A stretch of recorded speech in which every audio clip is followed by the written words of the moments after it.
How to add Face ID for apps on iPhone. Hello everyone, I am Vishaka and welcome to our channel.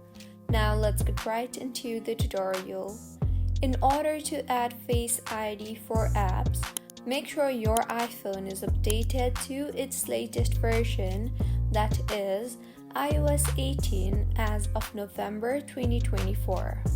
As this feature is available on iPhones with iOS 18 and above only. To check, launch the Settings application on your device and tap on General and then on Software Update. Now, go back to your home screen and tap hold on the app that you want to add Face ID in. A pop-up will appear. You will see the option for Require Face ID. Tap on that and then in the other pop-up.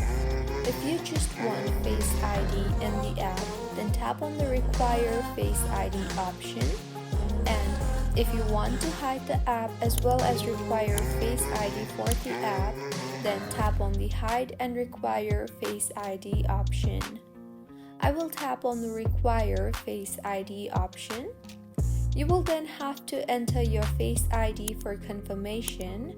Once entered, every time you try to open the particular app, you will have to enter your Face ID to be able to access the app. So, this is how you can add Face ID for apps on iPhone. If you find this tutorial helpful, please like the video and do subscribe to our channel for more contents like this. Thank you for staying with us until the end.